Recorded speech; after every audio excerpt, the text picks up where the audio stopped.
चालाक खटमल। एक राजा के शयन कक्ष में मंदबिसर्पिणी नाम की जूं ने डेरा डाल रखा था। रात को जब राजा जाता तो वह चुपके से बाहर निकलती और राजा का खून चूसकर फिर अपने स्थान पर जा छिपती। संजोग से एक दिन अग्निमुख नाम का एक खटमल भी राजा के शयन कक्ष में आ पहुंचा। जूं ने जब उसे देखा तो वहां से चले जाने को कहा।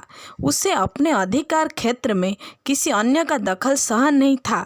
लेकिन खटमल भी कम चतुर नहीं था। बोला, देखो, मेहमान से इस तरह से बर्ताव नहीं किया जाता। आज रात में तुम्हारा मेहमान हूँ। जूं अंतत खटमल की चिकनी चुपड़ी बातों में आ गई और उसे शरण देते हुए बोली, ठीक है, तुम यहाँ रात भर रुक सकते हो, लेकिन राजा को काटोगे तो नहीं, उसका खून चूसने के लिए। खटमल बोला, लेकिन मैं तुम्हारा मेहमान हूँ, मुझे कुछ तो दोगे खाने के लिए। और राजा के खून से बढ़िया भोजन और क्या हो सकता है। ठीक है, जूं बोली, तुम चुपचाप राजा का खून चूस लेना, उससे पीड़ा की एहसास नहीं होना चाहिए। जैसा तुम कहोगे बिल्कुल वैसा ही होगा, खटमल बोला। ऐसे बोल के उसने शयन कक्ष में राजा के आने की प्रतीक्षा करने लगा।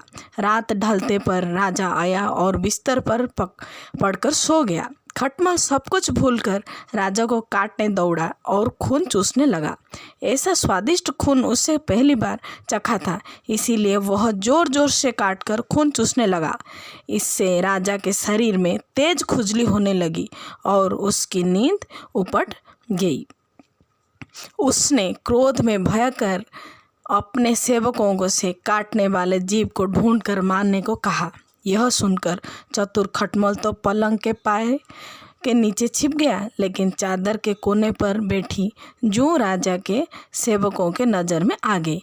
उन्होंने उसे पकड़ा और मार डाला। इससे हमें क्या सीख मिलती है? जांच परख कर अनजानों पर भरोसा करें। धन्यवाद।